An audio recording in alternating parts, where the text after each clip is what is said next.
I was a victim too. At least my wife was. She had friends who were socialists. Oh my God. Socialism has long been a forbidden word in American politics, seen as synonymous with communism and the polar opposite of the capitalist American dream that celebrates the ambitions of the individual. It is frequently used by those on the right as symptomatic of a failed state. The problem in Venezuela is not that socialism has been poorly implemented, but that socialism has been faithfully implemented. There has never been a successful socialist government. Not ever. It's like how if you add the word sandwich to turd, it is still a turd sandwich. If you add the word democratic to socialism, it is still socialism. Or socialism is seen as a quaint idea adopted by smaller European nations. It's on European socialism. I mean, really, what's the point? I'm not European. I don't plan on being European. So who gives a crap if they're socialists? But socialism is on the rise across the United States. After Bernie Sanders made huge waves in the 2016 Democratic presidential primaries, a raft of Democratic socialists are finding success across the country. We are not just trying to change who is in government, but we are trying to change how government works. So people all over this country are looking at the status quo, and they understand that it is too late for establishment politics and establishment economics. As Republicans and Democrats increasingly distance themselves to the fringes, does this mean that one day we could have a socialist leader in the White House? There's more young people today than there have been in the past who are attracted to socialism. I mean, Bernie Sanders testifies to that.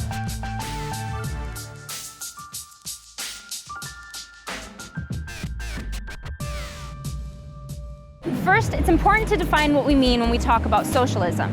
This economic and political theory has evolved over the years, and its practice differs depending on who you ask. There have been three types of socialism seen throughout history.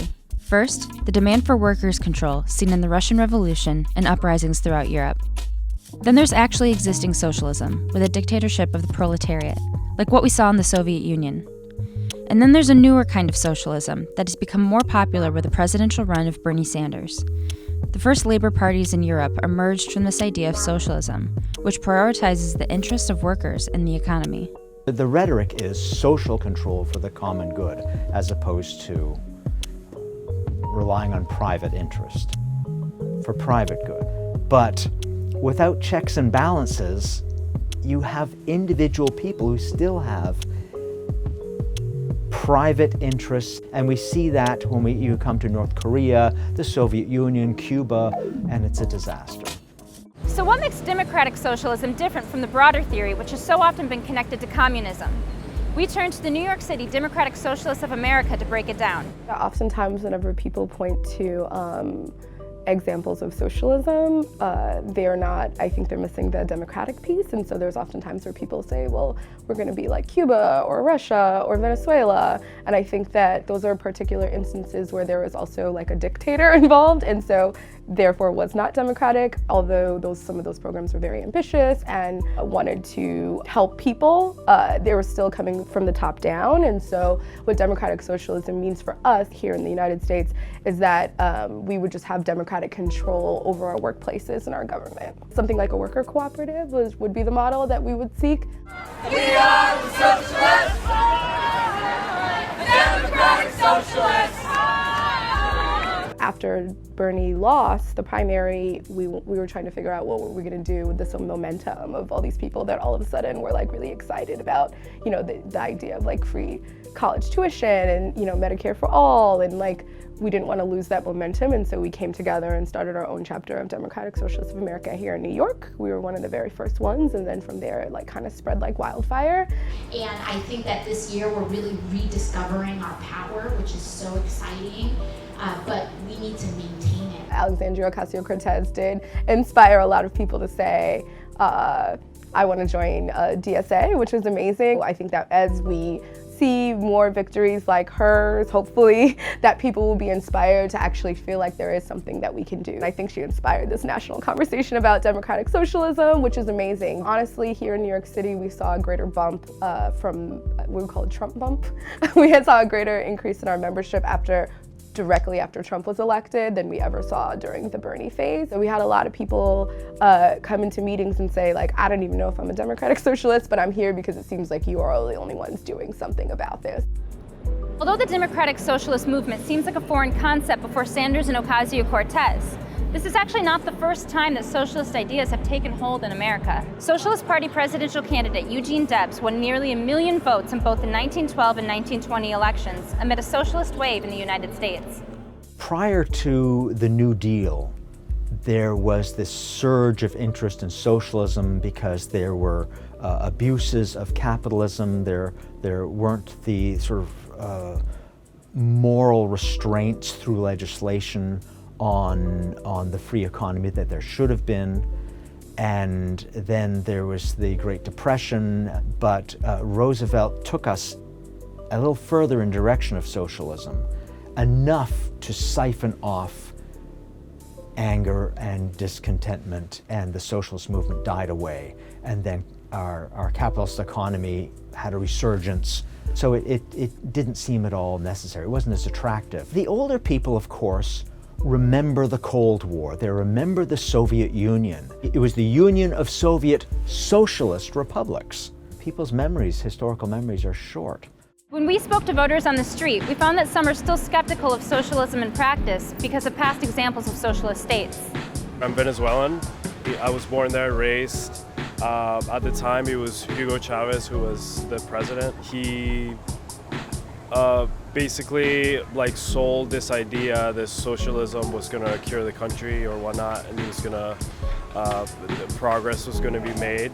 He kind of took a little turn into the communist, a little bit dictatorship turn. So that's my experience with socialism. I think the idea of socialism is really great. I just don't feel that it's actually pragmatic or practical. If a socialist person was running on a socialist party, I would not vote for him. Socialism, which is looking to the government to solve a lot of the problems, is problematic.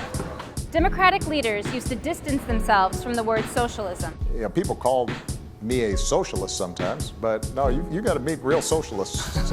You'll have a sense of what a socialist is. If you think we could make a more stark contrast to right-wing economics. Well, I thank you for your question, but I have to say we're capitalists, and that's just the way it is. The real question is, why are politicians willing to associate themselves with the word now? You call yourself a democratic socialist. How can any kind of socialist win a general election in the United States? Well, we're going to win because first we're going to explain what democratic socialism is. Are you a democratic socialist? Is that what you call yourself, or you don't want that label? I mean, it's part of what I am. It's not all of what I am. What would a socialist administration actually look like if America elected a candidate who embraced the label?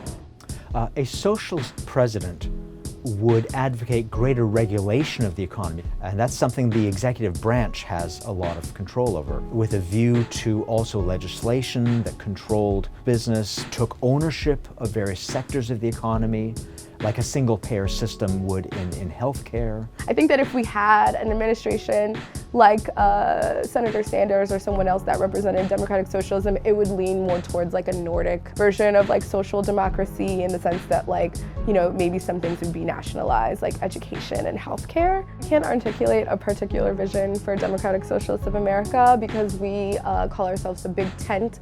We're a group of activists who fall in a spectrum for everything from anarchists to social democrats or liberals. Young voters are rejecting capitalism in growing numbers. In August 2018, a Gallup poll found that only 45% of Americans aged 18 to 29 have a positive view of capitalism. This is down from 68% in 2010. Bernie Sanders called for a political revolution, and I think it inspired many people, especially young people, to have more civic engagement in this country. It kind of took the dirty out of the word socialism. I think I'm definitely more open to it now, especially with the social climate as it is right now. Socialism seems pretty attractive.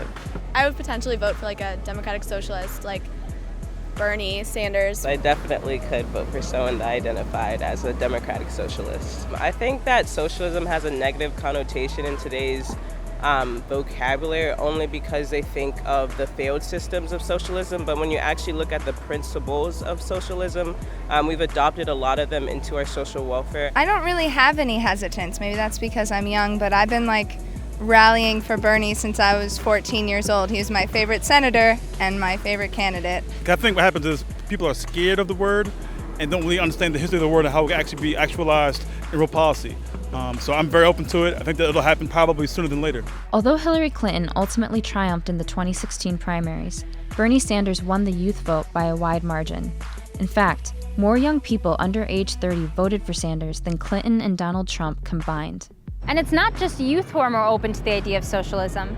With socialist success in local government and frustration with federal policies, openness to anti-establishment politicians is growing. I could vote for a socialist candidate. I will vote certainly for someone who represents democratic socialism ideas. Right now, the rich are getting richer, and it's not working. Okay, I come from Milwaukee, Wisconsin, and we had a social mayor there. I would vote for a socialist president based on the history of Milwaukee, Wisconsin.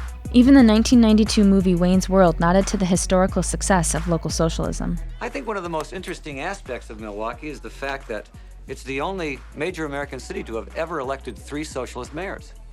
Does this guy know how to party or what? If interest in socialism has peaked and dropped in the past, will Bernie Sanders' influence die down like Eugene Debs' socialist movement? Recently, that with the financial crisis of 2008, that has turned around somewhat. But the economy is flying again. People are getting jobs. So I think we'll see interest in socialism subsiding. Or with the growing political divide between the left and right, is it possible that America could elect a socialist candidate to the White House in the next 50 years? If you study history, you'll see that since the rise of the nation state, that socialism has been an historical inevitability, dude. Our mission is honestly, before we even put people in office at a presidential level, is to get our neighbors and friends to understand democracy and power and want to engage in that way. Yeah, if Bernie Sanders can rival Hillary Clinton for the Democratic nomination, and if he can be the player that he is now in one of the 2 main parties, then I think anything is possible. Socialism is coming to this country. It's coming fast. I definitely think socialism is in our future.